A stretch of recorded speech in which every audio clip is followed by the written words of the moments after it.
हमारा मौजू है स्टबननेस, बच्चों में ज़िद। बच्चों में ज़िद क्यों होती है, बच्चे ज़िद्दी क्यों होते हैं, उसकी क्या वजह होती है, उनका बिहेवियर किस तरह का होता है जब वो ज़िद्दी होते हैं, और फिर इन्हें किस तरह से मैनेज किया जाए। घर पर वालिदैन ऐसे बच्चों को किस तरह से मैनेज करें, स्कूल्स में इनका बिहेवियर क्या होता है, टीचर्स इनको किस तरह से मैनेज करें, स्टबननेस और ज़िद को कैसे डिफ़ाइन करेंगी, इसका कॉज क्या हो सकता है। कोई भी बात नहीं मानना, बच्चे की ज़िद करना, ये दुरुस्त है, या सारी बात मानना ये गलत है। अगर ये एग्रीवेट हो जाए बचपन से और वालिदैन ने इसने ध्यान नहीं दिया, तो आगे की एज में कि ये मैनेज किया जा सकता है या इसको रिकवर किया जा सकता है, और किस तरीके से। वो स्कूल नहीं जाता, पढ़ाई नहीं करता, वो टीवी देखता रहता है या खेलता रहता है, जो कहो वो नहीं मानता, जो उसके दिल में आता है वही करता है। तो इसको कैसे मैनेज करेंगे, क्या टेक्निक्स होंगी। बच्चों में स्टबननेस को मैनेज करने के लिए किस तरह की रवैया, वालिदैन का बेसिक रवैया क्या होना चाहिए।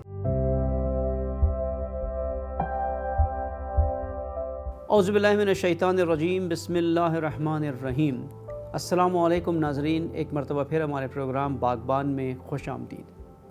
बागबान, जैसा कि अब तक आप आशना हो चुके हैं कि ये एक बच्चों की तरबियत के हवाले से प्रोग्राम है, जिसमें हम वालिदैन को बच्चों की तरबियत के मुख्तलिफ़ मसाइल और मौज़ूआत पर आगाही देते हैं। तरबियत एक बहुत अहम पहलू है इंसान की ज़िंदगी का।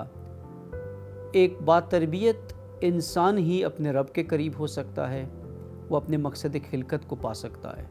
और अल्लाह सुब्हानहू व तआला ने इंसान को की तरबियत के लिए ही अम्बिया अलैहिस्सलाम को भेजा।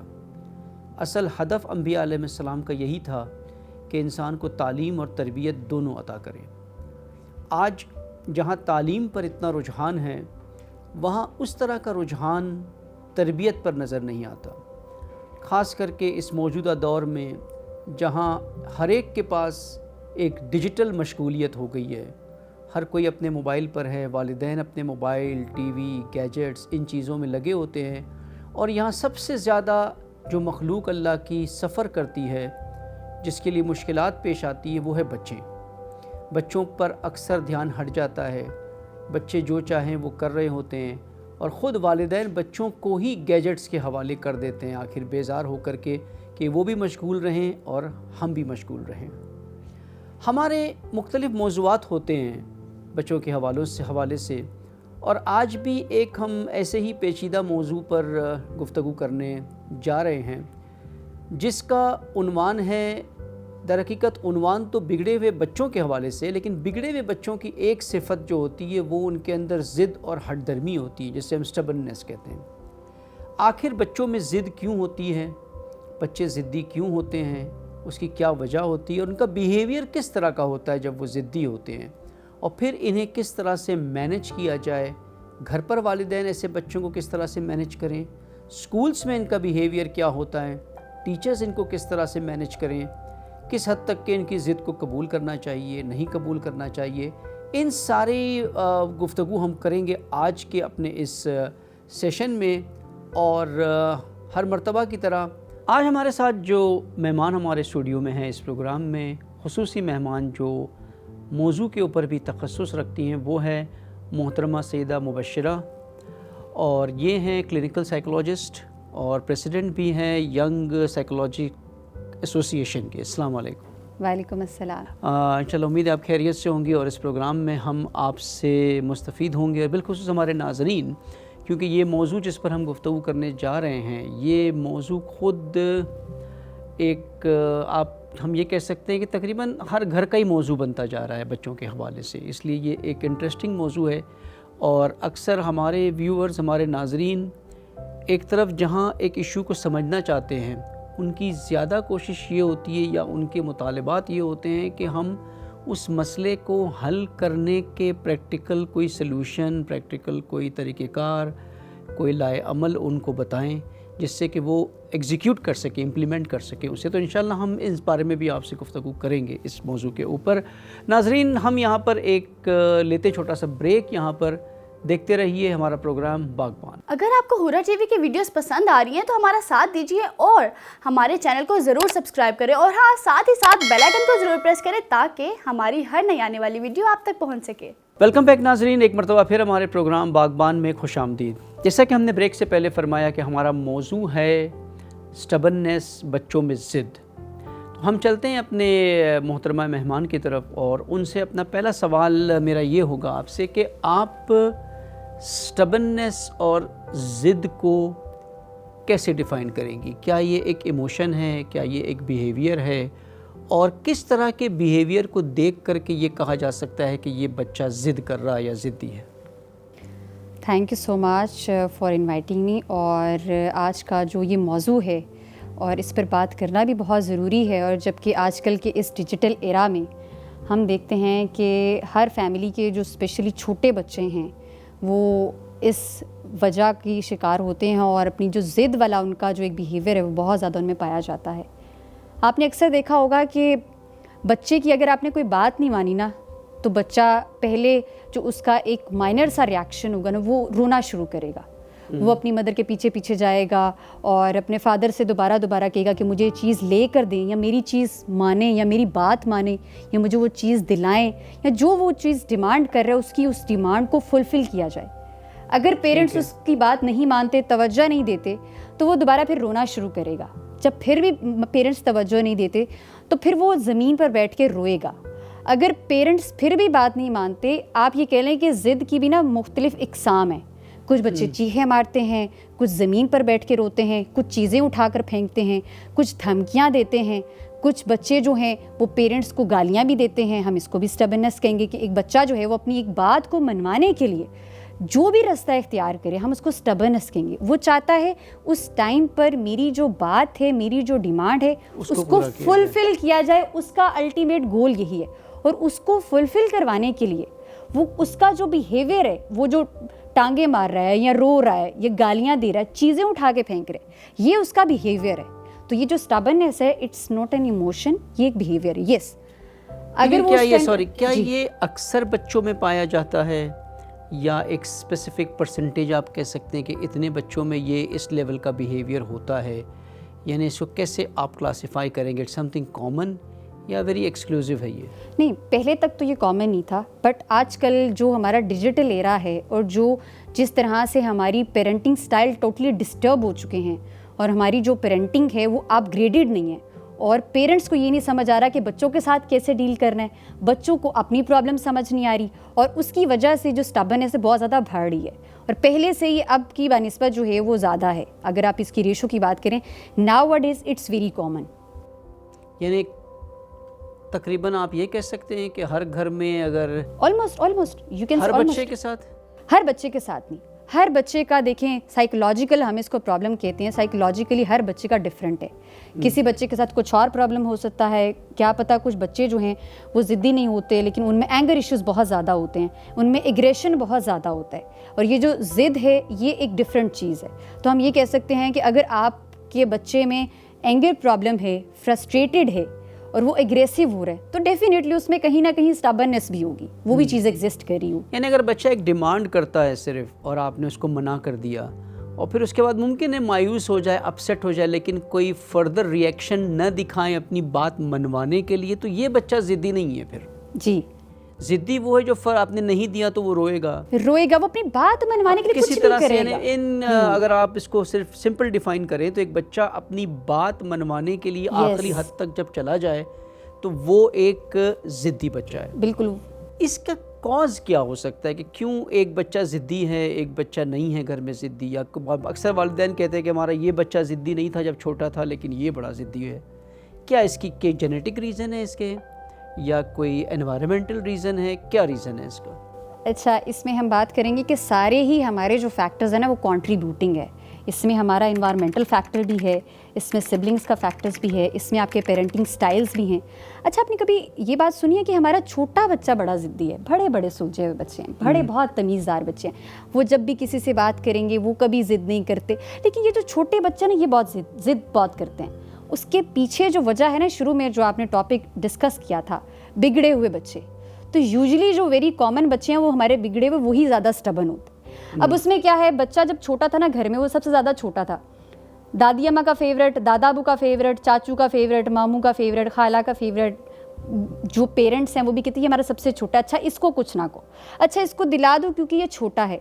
हम जब बच्चा छोटा है तो हम उसकी हर डिमांड को फुलफिल कर रहे हैं, क्योंकि शुरू में देखें एक बच्चा जो है अपने घर में उसने जो फर्स्ट टाइम एक बिहेवियर है, आप उस चीज़ को जस्ट सोचें कि एक बच्चे ने पहली दफ़ा जिद कब की, साल का था, वो 1.5 साल का था, वो 2 साल का था, पहली दफ़ा जब आपने उसकी जिद के रिएक्शन की वजह से, रिएक्शन है ना, पहली दफ़ा उस बच्चे ने कोई डिमांड की और आपने उसकी बात नहीं मानी तो बच्चे ने कहा अच्छा लेट्स ट्राई कि मैं इसको रो के देखता हूँ कि मेरी अम्मा अब्बा मुझे वो चीज़ दिलाते हैं कि नहीं दिलाते। ये तो कॉमन बिहेवियर है, कॉमन बिहेवियर है। बच्चे ने रोना शुरू किया, अम्मा अब्बा ने उसको वो चीज़ दिला दी।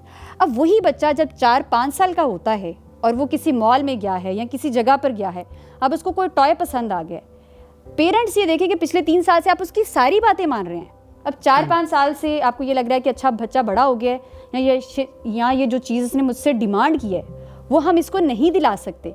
लेकिन बच्चे को ये नहीं समझ आता कि मेरे पेरेंट्स जो हैं इस चीज़ के लिए अफोर्डेबल हैं कि नहीं है। उसको सिर्फ आपने पेरेंट्स ने उसको हैबिचुअल कर दिया कि हम जब आपकी बात नहीं मानेंगे। बड़ा अच्छा पॉइंट रेस किया यहाँ पर कि अक्सर बच्चा, यानी मैं खुलासा जो मैं समझा हूँ और समझाने की आगे भी कोशिश कर रहा हूँ अगर ना समझ में आए किसी को, तो कि एक बच्चा छोटी छोटी चीज़ों में घर में ज़िद करता है, पेरेंट्स उसको ज़िद नहीं समझते हैं, उसकी डिमांड्स को पूरी करते जाते हैं। लेकिन वही बच्चा जब सोशली आकर के बाहर वही कोई डिमांड करता है जो वो उसे अफोर्ड भी नहीं कर सकते हैं, बिल्कुल, फिर वहाँ पर उन्हें ये रियलाइजेशन आता है कि हमारा बच्चा तो ज़िद्दी है, लेकिन एक्चुअली आपने उसके अंदर ये आदत ग्रेजुअली पहले से ही रूट कॉज आपका बहुत पहले शुरू हुआ था। आपको तभी बच्चे को, हमें जो है वो आपने मैनेजमेंट की बात की कि अगर आपका बच्चा शुरू में ज़िद कर रहा है तो आपने उसको किस तरह से जो है वो आपने उसको कंट्रोल करना है या मैनेज करना है। अगर आपका बच्चा 1 साल का, 1.5 साल का, 2 साल का आपके सामने रो रहा है, आप उसको अटेंशन ना दें, आप उसको आके फ़ौरन से ना कि अच्छा चुप कर जाओ मैं तुम्हें वो चीज़ दिलाती हूँ, अच्छा चलें ठीक है, इस मतलब घर में जो भी चीज़ खाने की है या कोई टॉय है, बच्चों की यही डिमांड्स होती हैं, या कोई टैबलेट्स हैं, कुछ भी इस तरह की चीज़ें, गैजेट्स हैं, आपने उसको फ़ौरन से ला के दे दिया। बच्चा अब इसके साथ एसोसिएटेड हो गया है, मैं रोऊंगा तो टैब मिलेगा, मैं चीखूंगा तो मुझे चॉकलेट मिलेगी। उसका कंप्यूटेशन सिस्टम, एक बच्चा छोटा है, 2 साल का, 1.5 साल का, लेकिन उसका कंप्यूटिंग इतनी चलती है कि अगर मैंने ये एक्शन किया उससे मुझे ये रिएक्शन मिलता है, तो मैं इसको अगर रिपीट करूं तो मुझे वही रिएक्शन फिर से मिल जाएगा। और ये अब पूरा चैनल जो है वो अब इस तरह से प्रोग्राम हो चुका है कि अब घर में 3-4 साल से ऐसा ही हो रहा है। बच्चा रोता है, दादी माँ कहती है अच्छा वो रो रहा है ना तो उसको दे दो, अगर मदर कहती है कि आपके कार्टून्स का टाइम ख़त्म हो चुका है, बच्चा रोना शुरू कर देगा। अब दादी माँ कहेगी बेटा क्या है, टीवी लगा दो ना, कोई मसला नहीं है, वो रो रहा है। अब उसको चुप कराने के लिए आपने उसको टीवी लगा दिया। अब उसको पता है कि जब भी मैंने एक्स्ट्रा कार्टून्स देखने हैं, एक मेरा पूरा टाइम हो गया लेकिन एक्स्ट्रा देखने तो उसके लिए मैं रहूँगा, तो मेरी मामा या मेरे फादर कुछ भी है वो दोबारा से मुझे टीवी लगा दें। यानी यहाँ पर तो एक जो रिएक्शन का सवाल उठता है यहाँ पर कि कुछ पेरेंट्स जो है बहुत सख्त होते हैं, बच्चा छोटा सा भी डिमांड करे वो कहते हैं ज़िद इसकी पूरी नहीं करनी है। अगर ज़रा सा भी वो ज़िद करे, अगर बच्चे ने एक चीज़ डिमांड की, नहीं दिया, फिर थोड़ा सा रोना, ज़रा सा भी, वो कभी उसकी पूरी नहीं करेंगे, बिल्कुल सख्त होते हैं। दूसरी तरफ जैसा आपने बताया, पेरेंट्स या घर वाले बड़े ही लीनियंट होते हैं कि हर चीज़ जो चाहिए बस दे दो, बच्चा रोना नहीं चाहिए किसी तरह से, चीखे ना मारे, नुकसान ना करे, दे दो, नुकसान ना करे, कुछ ना करे, दे दे। तो इनमें से कौन सा रवैया दुरुस्त है? दोनों ही दुरुस्त नहीं है। हमारे आजकल के 21st इस सेंचुरी में दोनों ही रवैये दुरुस्त नहीं है। आपको आपके बच्चों के साथ आपका जो बॉन्ड है वो इतना फ्रेंडली होना चाहिए, इतना ओपन होना चाहिए, इतना अच्छा होना चाहिए कि अगर आप अपने बच्चे को कोई चीज़ समझाएं तो वो उसको अंडरस्टैंड करे। बच्चे किसकी बात सुनते हैं? अपने दोस्तों की। लेकिन 1 साल का बच्चा जिद कर रहा है, कैसे अंडरस्टैंड करेगा वो? सर मैं आपसे ये बताती हूँ कि हमें ये लगता है अनफॉर्चुनेटली ख़वातीन को, हम सबको, कि एक बच्चे की जो आपने तरबियत की बात की कि बच्चे की जो तरबियत है वो तभी स्टार्ट होगी जब वो 5 साल का होगा, 7 साल का होगा। मुझे ये लगता है कि जब आपकी प्रेगनेंसी का वो जो लेवल स्टार्ट होता है तो वहीं से स्टार्ट हो जाता है, वो एक स्टार्ट हो जाता है। उस टाइम पर अगर मदर जो है वो ज़्यादा स्टबन है, गुस्सा कर रही है और वो ज़्यादा जो है वो टीवी देख रही है, या टीवी में वो ऐसी मूवीज़ देखती है पूरे 9 मंथ्स पीरियड में जो कि एग्रेशन वाली थी या एक्शन वाली थी, या उसके घर का जो इन्वायरमेंट है वो हर दफ़ा हर तरीके से वो लड़ना लड़ाना अनप्लेजेंट है, हस्बैंड के साथ भी लड़ाइयाँ चल रही हैं, कोई बड़े बहन भाई हैं तो उनमें भी लड़ाई। अब आप ये कैसे एक्सपेक्ट कर सकते हैं कि एक बच्चे का ब्रेन बन चुका है, तो वो जो सारे आपके घर का इन्वायरमेंट है वो उस बच्चे पर भी इम्पैक्ट क्रिएट करेगा। 1 साल के बच्चे, आपने कभी देखे बच्चे चुप ही नहीं करते, रो रो के बुरा हाल, उसके तो मैंने इसको ये भी किया। अब 1 साल के बच्चे को कैसे पता कि जी मुझे जो है ना मैंने चुप करना है या फिर मैंने खामोश होना है या मैंने सुना है। कुछ बच्चे रोते ही रहते हैं। तो अगर आप उनकी साइकोलॉजिकली या न्यूरोलॉजिकली आप स्टडीज़ करें तो उसके पीछे बिहाइंड यही रीजंस होती हैं कि आपकी वो जो सारे फैक्टर्स हैं वो ट्रांसफ़र होते हैं आपके बच्चे की तरफ। और उसके बाद आजकल के 1 साल के बच्चे को कैसे पता कि टीवी लगेगा तो मैंने चुप हो जाना है। आजकल का जो 6 मंथ्स का बेबी है, मैंने ये भी ऑब्जर्व किया, जो 6 मंथ्स का बेबी है अगर उसने फीडर पीना है तो उसकी मदर उसको कार्टून लगा के देगी, और अगर वो उसकी वॉल्यूम भी बंद करती है तो बच्चा फीडर छोड़ के रोना शुरू हो जाता है। उसने कहाँ से लर्न किया? आप उसे जैसे ही टीचिंग फीड प्रोवाइड कर रहे हैं बच्चा बिल्कुल वैसे ही बिहेव करेगा। बच्चा एक ना ब्लैंक स्लेट होता है, मदर की, घर के इन्वायरमेंट की, फादर की, सिबलिंग्स की, ग्रैंड पेरेंट्स की अपनी चॉइस है कि वो उस स्लेट पर कुछ भी लिख दें। ये हमारे पास चॉइस है, और हमने उस स्लेट के ऊपर जो लिखा 6 महीने का बच्चा वैसे ही बिहेव करेगा, वो वैसे ही रिएक्ट करेगा, फिर साल का भी वैसे रिएक्ट करेगा। वो तो आपके प्रोसीजर का ओरिजिन है। 1 साल के बच्चे को पता है, 1 साल के बच्चे को पता है कि मैंने भी अपनी कोई डिमांड को फुलफिल करवाना तो कैसे करवाना है। मैंने तो देखा है बच्चे फीडर में दूध नहीं पीते जब तक उनको कार्टून ना लगा के दो, बच्चा रोना शुरू कर देगा। मैंने ये भी सर एक्सपेरिमेंट किया है कि आपने आवाज़ बंद किया, वीडियो चल रही है, बच्चे ने दूध नहीं पिया, वीडियो चल रही है फिर ऑडियो ऑन की तो बच्चे ने दूध पिया। 6 मंथ्स का बेबी। सो इसका मतलब ये है कि हमने अपने बच्चों को कंडीशनड कर दिया है। आप ये देखें ना कि पहले बच्चों को इतनी अच्छे वो जो थे वो बिल्कुल उनको कुरान पाक याद होता था। हम कहते थे अभी बच्चा भी, मैंने रिसेंटली एक वीडियो देखी है, 4 साल की बच्ची है, उसने कुरान पाक जो है वो कंप्लीट हिफ्स कर लिया है, और उसके बाद वो 4 दफ़ा उसका मसल्ला भी सुना चुकी है। जो जजेस थे शो में वो देख रहे थे आपने किस टाइम पर हिफ्स किया। तो पीछे से बैकग्राउंड हिस्ट्री ये पता चली कि जो उनकी मदर थी 9 मंथ्स के पीरियड में उन्होंने सबसे ज़्यादा जो चीज़ की थी उन्होंने कुरान पाक पढ़ा था। तो जब बच्ची की पैदाइश हुई तो वो जो एबिलिटी बढ़ गई। आप जैसे बच्चे को टीच करेंगे, जो चीज़ें उसके साथ एसोसिएट करेंगे, बच्चा साल का, 2 साल का, 3 साल का बिल्कुल वैसे ही रिएक्ट करेगा। यानी ज़िद जो बच्चे में है फिर तो उसके 2 असबाब या अवामिल निकलते हैं।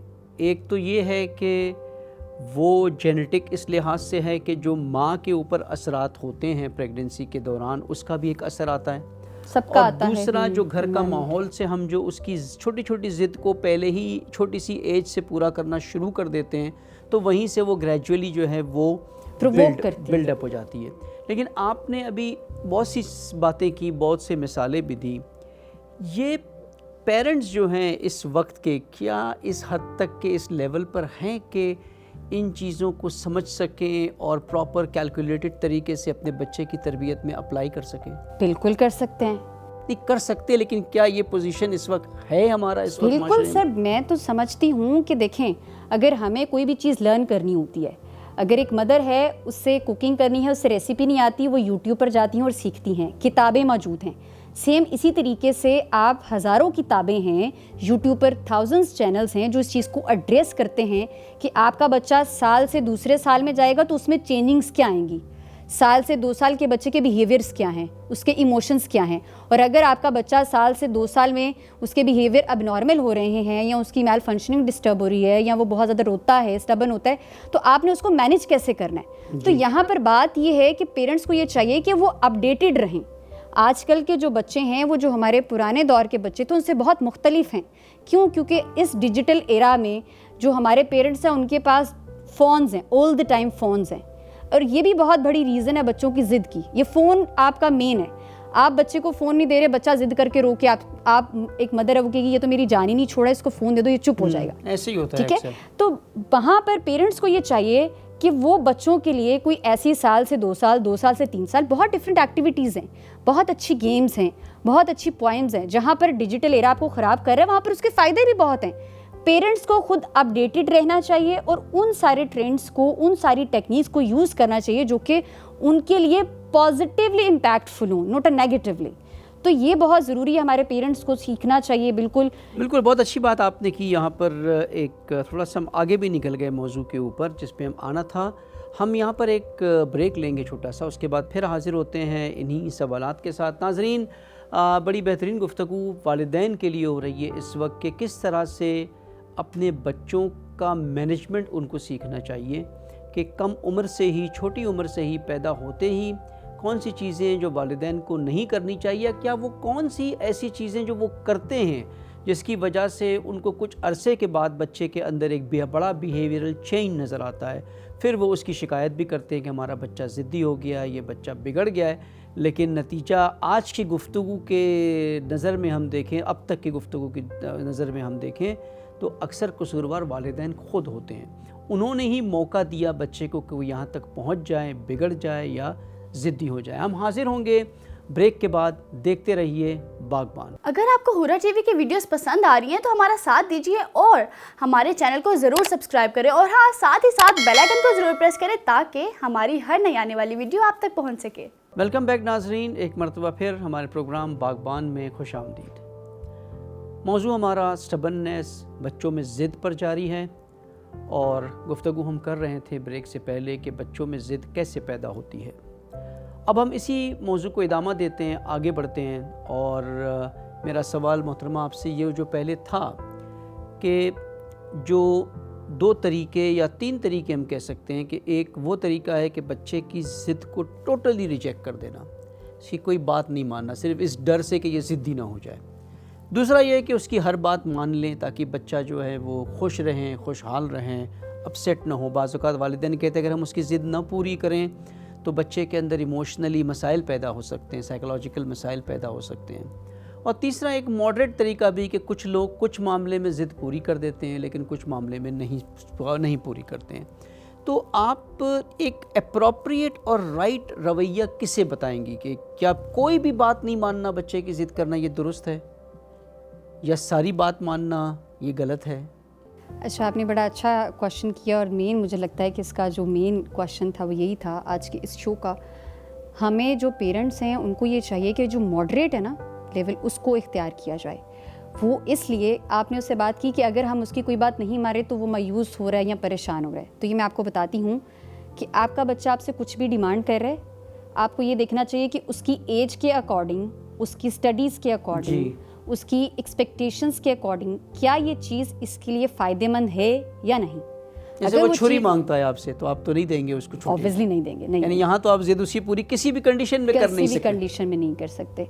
और इसमें अगर बच्चा आपसे कुछ भी डिमांड कर रहा है तो पेरेंट्स पहले टाइम लें, फ़ौरन से रिएक्ट ना करें, रिस्पॉन्ड करें कि आपने जो चीज़ मुझसे मांगी है हम इस पर बात करेंगे और हम देखेंगे कि इसको आपको बड़े बच्चों में कर सकते हैं ना आप, लेकिन छोटे बच्चों में क्या करेंगे? नहीं, छोटे बच्चों में भी मैं अपने नेफ्यू की एग्जांपल देती हूँ। उसको हम मॉल में लेके जाते थे, उसको घर से समझा के जाते थे कि अगर आपने कोई चीज़ लेनी है तो हम पहले डिस्कशन करेंगे कि आपको वो चीज़ चाहिए कि नहीं। At that time he was 3 years old, 3 साल का बच्चा था, ठीक है। आपने उसको पहले शुरू से गाइड करना होता है, थोड़ा सा बताना होता है। बच्चे आपकी कैसी बात मानते हैं कि आप आ जाएं, आप ना आएं, आप रुकें, आप बैठे। बच्चे आपकी सारी बातें समझते हैं।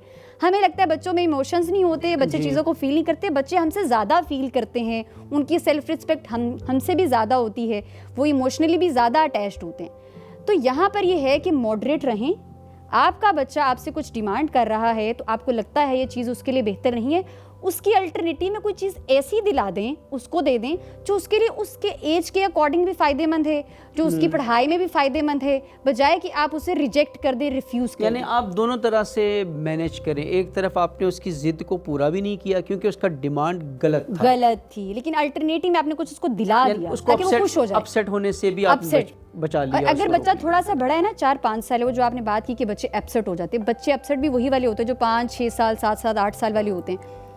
वहाँ पर अपसेट इसलिए होते हैं क्योंकि आप उन्हें सिंपली नो बोलते हैं। आप ना आगे कुछ बोलते हैं ना पीछे कुछ बोलते हैं।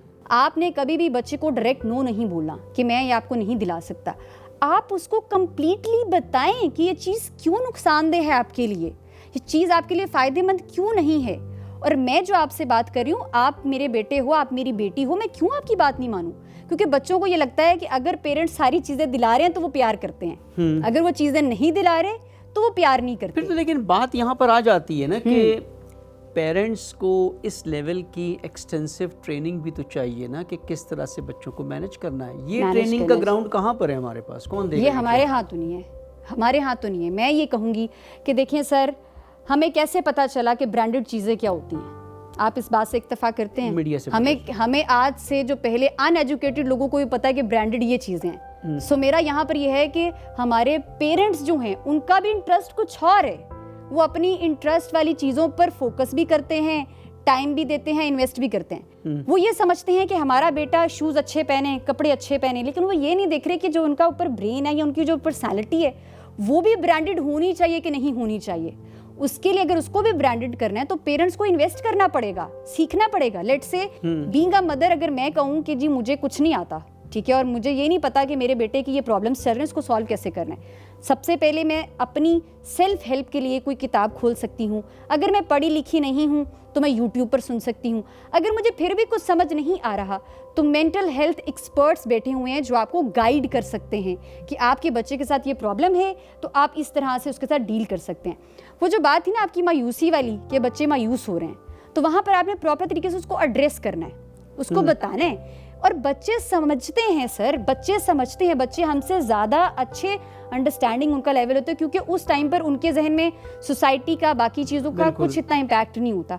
वो उस चीज़ को अंडरस्टैंड करेंगे अगर आप उनको बताएंगे। यानी ये बेसिक नफ्सियात जो है एक बच्चे की होती है। मैं वही पॉइंट पर आ रहा हूँ कि ये तो एक वालिदैन को, माओं को बिलखुसूस इसके एजुकेशन की ज़रूरत है। बिल्कुल है। And you need a platform. एक तरफ आपने कहा ना कि वालिदैन खुद जा करके यूट्यूब पर सर्च कर लें, कंटेंट अवेलेबल है, मिल जाता है, लेकिन पहला स्टेज इससे पहले तो ये है ना कि उनको ये एहसास तो हो कि ये बच्चा हमारे लिए कितनी अहमियत रखता है, इसकी तरबियत का कितना बड़ा मिशन हमारे सामने है, ख़ास करके इस दौर में। ये बेसिक आगाही, बेसिक अवेयरनेस भी तो बच्चों, वालिदैन तक पहुंचनी चाहिए। बिल्कुल पहुंचनी चाहिए सर। मैंने रिसर्च की थी, मेरी रिसर्च बच्चों पर थी, और मैं एक स्कूल में गई, प्राइवेट स्कूल था, मैं नाम नहीं लूँगी। उससे मैंने कहा कि मेरी आप मीटिंग करवाएं पेरेंट्स के साथ। उन्होंने कहा पेरेंट्स पीटीएम पर नहीं आते, आपको क्या लगता है कि आपके सेशन के लिए वो आएंगे पीटीएम पर? वो कहते हैं अच्छा ठीक है, हम स्कूल में भेज रहे हैं ना, बच्चों की कंप्लेंट्स करें कि आपके बच्चे ये ख़राब कर रहा है, या उसकी अटेंडेंस कंप्लीट नहीं है, या उसका यूनिफॉर्म साफ़ नहीं है, या बच्चों से लड़ाइयाँ करता है, या उसका बिहेवियर अच्छा नहीं है, पेरेंट्स स्कूल ही नहीं आते।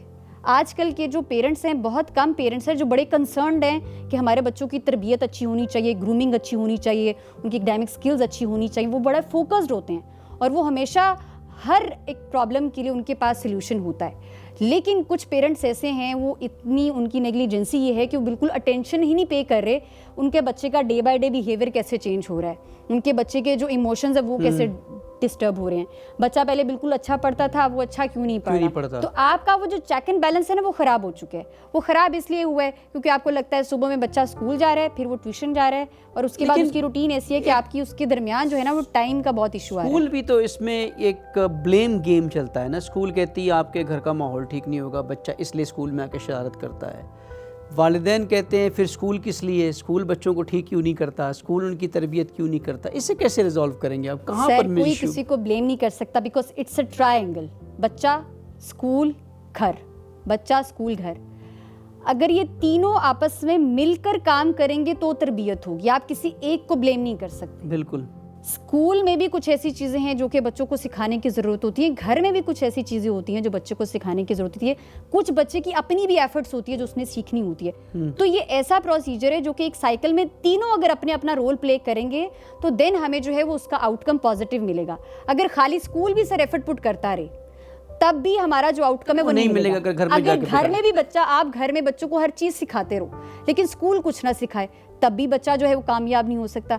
अगर बच्चा ना स्कूल से सीख रहा है, ना वो पेरेंट्स से सीख रहा है, ना वो घर से सीख रहा है, वो खुद ही सीख रहा है, तभी वो कामयाब नहीं हो सकता। सो फिर यहाँ पर जो कंसर्न पेरेंट्स हैं, यानी जो वाकई इस बारे में थोड़ा सोचते हैं, तरबियत के हवाले से अपने घर में कोशिश करते हैं, उनको तो फिर स्कूल सेलेक्ट करते वक्त भी इस चीज़ को मद्देनज़र रखना चाहिए कि ये स्कूल हमारे बच्चे की तरबियत, बिहेवियरल मैनेजमेंट किस तरह से करेगा। सर जो ऐसे पेरेंट्स होते हैं ना, वो पहले स्कूल को भी चेक करते हैं, वो स्टाफ को भी चेक करते हैं, वो फैकल्टी से जाके खुद मिलते हैं और वो अपने बच्चे का चेक इन बैलेंस इस तरह से रखते हैं कि अगर उन्हें स्कूल से कोई कंप्लेन नज़र आ रही हो या उन्हें हो कि हमारा बच्चा स्कूल में अच्छे से परफॉर्म नहीं कर रहा है या उसके लड़ाइयाँ झगड़े हो रहे हैं, तो वो खुद जाकर टीचर से बात करते हैं, फैकल्टी से बात करते हैं, वो जाके देखते हैं कि हमारे बच्चे का ये इशू आ रहा है, आप इसको रिजॉल्व करें और स्कूल और पेरेंट्स कैसे दोनों मिलकर इस प्रॉब्लम को रिजॉल्व कर सकते हैं। वो सोल्यूशन फोकस्ड होते हैं।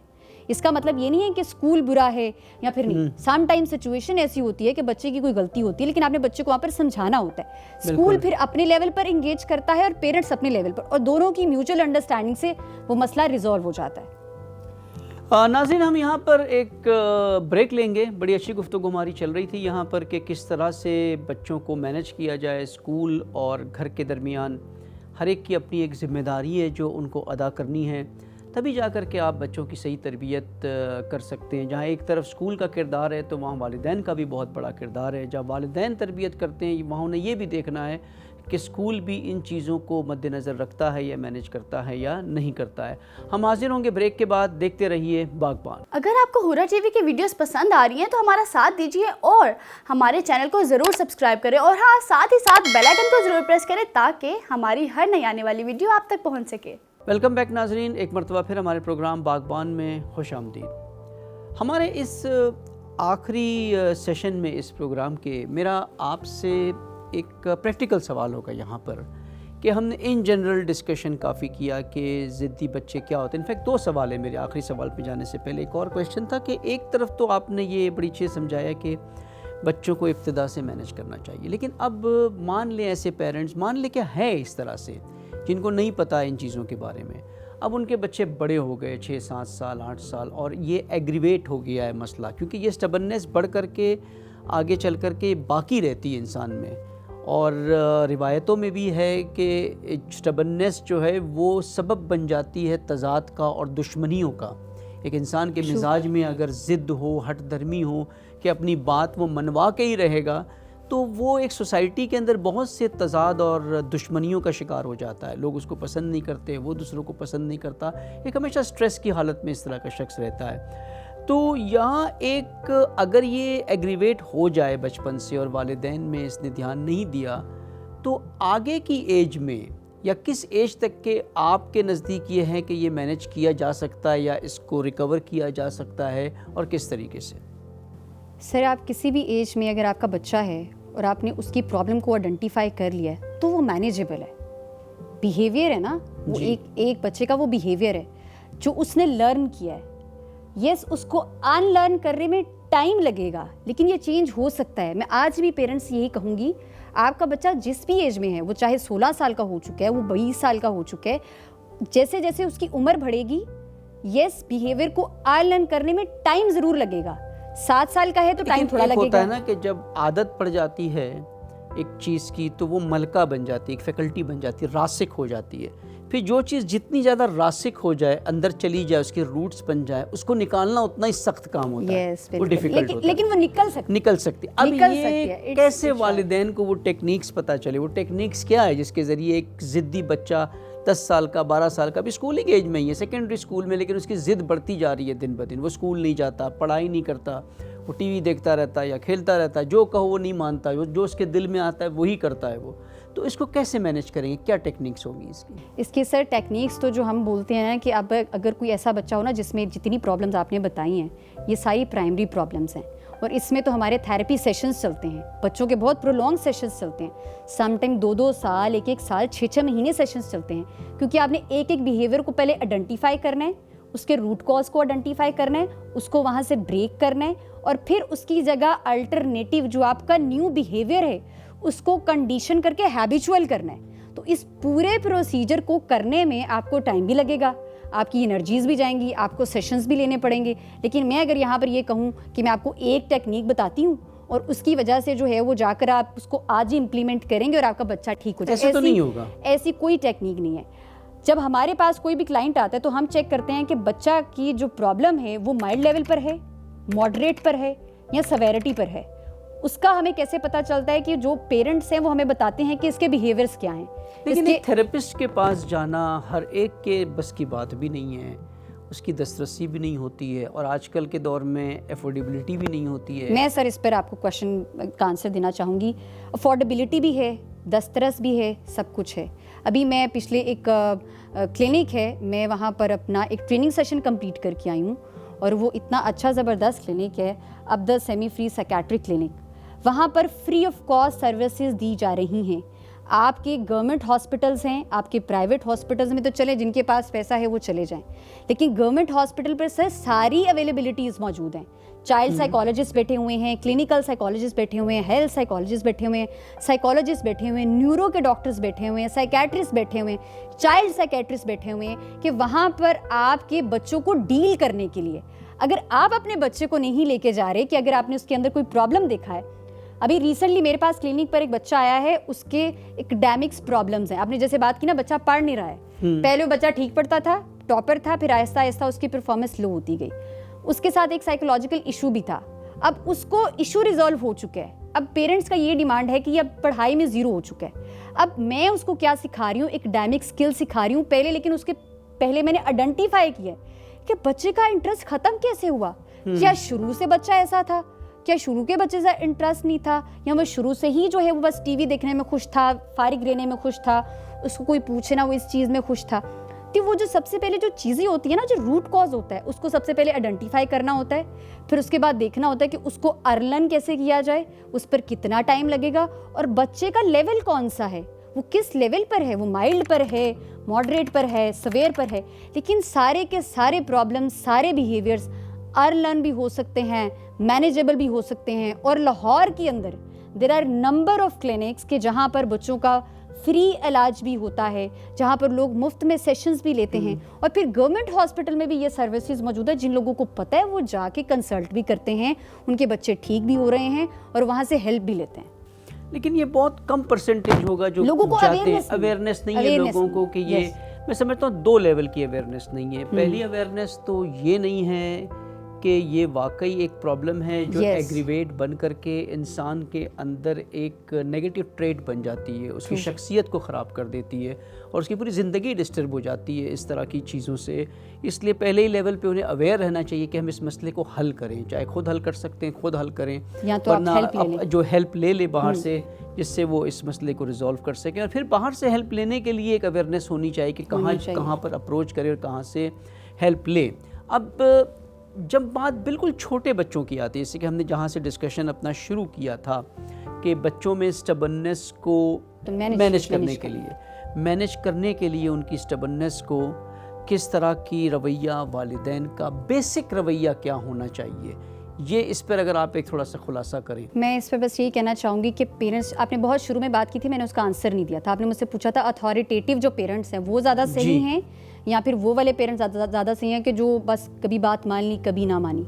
तो बात यह है कि आपने अपने बच्चों को शुरू से ही एक ऐसा कंफर्ट जोन देना होता है, एक ऐसा कम्युनिकेशन वे बनाना होता है कि बच्चा आपसे किसी भी तरह की आके कोई भी कम्युनिकेशन जो है वो उसको आसानी से कर सके। यानी खौफ नहीं होना चाहिए बच्चे के अंदर। नहीं, खौफ नहीं होना चाहिए, वालिदैन से डरना नहीं चाहिए, वालिदैन से डरना नहीं चाहिए। लेकिन डरेगा नहीं तो फिर हमारे माशरे में तो अगर बच्चा डरे नहीं, बाप से न डरे तो फिर तो वो बच्चा सर, तो बिगड़ जाएगा। मैं यहाँ पर एक वर्ड यूज करूंगी, डर के बजाय आप सख्ती करें। सख्ती कुछ और है, डर बिठाना कुछ और है। आपका बच्चा जो है बाहर, अगर वो उससे कोई गलती हो गई है, कोई नुकसान हो गया खुदा ना खास्ता, और वो घर आया है, अब उसको डर है, एक तो वो नुकसान बाहर करके आया, दूसरा से ये डर है कि अगर अम्मी को बताऊंगा, अब्बू को बताऊंगा और मसला क्रिएट होगा, तो उसको छुपाएगा। अब बाहर उसके साथ क्या मसले मसाइल आते हैं, बाहर वो कैसे उसको रिजॉल्व करता है, बाकी क्या इश्यूज़ हैं, वो मज़ीद चीज़ उसके लिए प्रॉब्लमैटिक बनेगी। तो आप सख्ती ज़रूर करें, मैं तो खुद कहती हूँ बच्चों पर सख्ती करना ज़रूरी है, लेकिन आप सख्ती करें, लेकिन बच्चों को डरा के ना रखें। पुलिस ऑफिसर सख्ती का नतीजा तो डर निकलेगा ना उसमें। नहीं, सख्ती से डर पे अगर आपने सख्ती है ना, एक मिसाल आप दे, सख्ती से मुराद क्या है? मिसाल कोई अगर आप सख्ती से मुराद ये है कि एक बच्चा है, ठीक है, और वो उसकी आदत है कि हमेशा टीवी देखते रहना, ठीक है। अम्मी अब्बू से रोज़ कहते हैं कि जी टीवी ना देखा करो, पढ़ाई पर तवज्जो दो। आज देख रहे तुम्हारे टीवी का टाइम 1 घंटा था, लेकिन तुम रोज़ ना 1.5 घंटा लगाते हो। पहले दिन कहा, पेरेंट्स ने देखा बच्चा बाज नहीं आ रहा, दूसरे दिन थोड़ा सा ना सख्त लहजे में बात की, सख्त लहजा यूज़ किया कि आप टीवी जो है वो 1.5 घंटे से 2 घंटे तक हो गया, लेकिन मैंने आपको एक दफ़ा प्यार से बताया। ये रिपीट करें कि मैंने आपको प्यार से भी समझाया, लेकिन आपको बात समझ नहीं आई। तीसरे दिन जो है ना वो बच्चा फिर से 2 घंटे टीवी देख रहा है। तो आप लहजा सख्त करें, टोन थोड़ी हाई करें, थोड़ी लाउडर आवाज़ में बोलें और सख्ती के सख्त अल्फाज यूज़ करें। सख्त अल्फाज यूज़ करके आप बच्चे को कन्वे कर सकते हैं कि अब वो उसके दिल में डर रहे। बच्चे के लिए सख्ती के अल्फाज भी बहुत होते हैं कि बच्चा सहम जाए, जिसे हम कहते हैं ना बच्चा सहम जाए। इतना ना डराए कि बच्चे में जो है ना वो सेल्फ स्टीम लो हो जाए। हमारे बच्चों को डराने का नतीजा क्या होता है? बच्चों में कॉन्फिडेंस बहुत लो हो जाता है, सेल्फ स्टीम लो हो जाती है, बच्चे इन्फीरियर कॉम्प्लेक्स में चले जाते हैं, फिर पेरेंट्स को पता ही नहीं चलता। बच्चे जब बड़े होते हैं, फिर वो जब कॉलेज और स्कूल्स में जाते हैं, उनकी परफॉर्मेंस ऑटोमेटिकली लो होती है। तो बेहतरीन हल ये है कि आप बच्चों के साथ पहले तो दोस्त बन के रहें, बच्चों की बात सुने, बच्चे बोलने दें। हम बच्चा थोड़ा सा भी कोई काम करे, अच्छा चलो ठीक है बस इसको छोड़ दो, फौरन से आप रिएक्शन ना दें, रिस्पॉन्ड करें। मैं ये कहूँगी हमारे पेरेंट्स हमेशा रिएक्शन देते हैं। मैं पिछले दिन एक मॉल में थी, मेरे सामने वो बच्ची आइसक्रीम लेके आ रही थी, लेकिन उसको देर हो गई और जो उसकी मदर थी उसने आके सबके सामने उसको थप्पड़ मार दिया। और वो 10 साल की बच्ची थी। 10 साल की बच्ची को आपने पब्लिक में थप्पड़ मारा, उसकी भी अपनी सेल्फ स्टीम है, सेल्फ रिस्पेक्ट है, उसने फील किया होगा। बिल्कुल। अब मदर को तो लगा मेरा थप्पड़ जो था एक आखिरी हल था मेरे पास।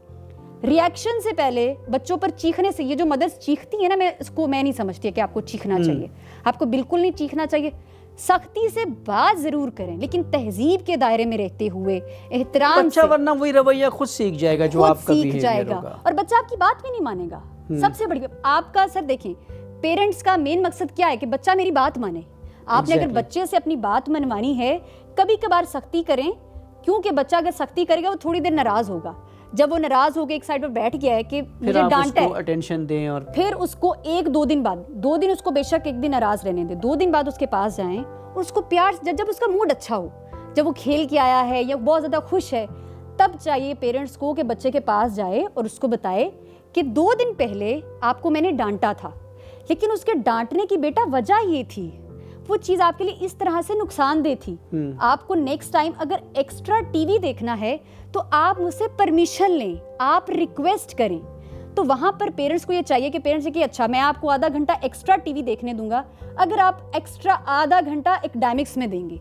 आपने उसकी बात भी मान ली, एकेडमिक्स में भी क्लियर कर लिया, आपका उसके साथ रिलेशनशिप भी अच्छा रहा और कोई मसला भी नहीं हुआ। लेकिन ये सारी बातें तो उस वक्त मुमकिन है जब माएँ मोबाइल फ़ोन छोड़ दें और बच्चों की तरफ देखें। वो चैटिंग और ग्रुप कॉल और वीडियो कॉल और सारे खानदान से बात होती है, लेकिन घर के अंदर जो एक खानदान बनाने वाली नस्ल मौजूद है उसकी तरफ मेरा दर्द दिल है कि हमारे सर सबसे बड़ा जो प्रॉब्लम है ना, आपने उस पर बात नहीं की है। हमारे वालिदैन का और बच्चों का आजकल का सबसे बड़ा जो मसला है वो है कम्युनिकेशन। बातचीत खत्म हो गई है, बातचीत तो बिल्कुल भी नहीं होती है। बच्चा स्कूल से आ रहा है, पहले माँ फौरन पूछती थी, पूरे दिन की हिस्ट्री लेती थी। आजकल मदर कैसे हिस्ट्री ले रही है, ये फ़ोन है, अच्छा बैग इधर रखा, चलो जाके लंच करो, चलो जाके चेंज करो, फ़ोन इस तरह से है। बच्चा आया, ट्यूशन गया, रात को आके सो गया, मदर को कम्युनिकेशन ज़ीरो हो गया। फादर है वो बेचारा सारा दिन का थका हुआ है, उसके पास भी अगर बच्चा जा रहा है तो कहेगा चलो। हमने एक प्रोग्राम में खुद मैंने ये तजवीज़ दी थी कि माएँ जो हैं बच्चे के सामने स्मार्टफोन इस्तेमाल ही ना करें। बहुत अच्छा सोल्यूशन है, इसको ड्रॉ में रख दें, जब बच्चा सो जाए ना उस वक्त जाकर के आप अपनी जो मैसेज देखना है कर लें।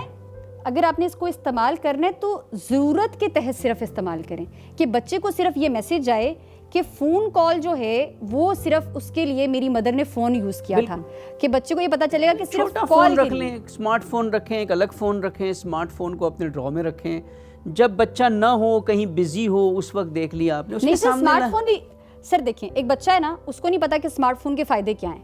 अगर मदर सिर्फ 6 दिन एक बच्चे के सामने स्मार्टफोन से सिर्फ कॉल सुन रही है ना, बच्चे को मैसेज जा रहा है, स्मार्टफोन सिर्फ कॉल सुनने के लिए होता है, वो नहीं कर सकती ना, वो तो नहीं कर सकती, लेकिन it's a suggestion, it's a technique कि आप इसको इम्प्लीमेंट कर सकते हैं। जो मदर्स कर लेंगी वो अच्छी रहेंगी। कुछ चीज़ों के लिए जब तक आप खुद पर सेल्फ एनफोर्समेंट नहीं करते हैं ना, ऑब्वियसली तब तक वो नहीं ठीक हो सकती। आपको अपने ऊपर भी सख्ती करना पड़ेगी, बच्चों पे सख्ती करने से पहले खुद को मैनेज करना पड़ेगा, तब जा करके ये मसला हल होगा।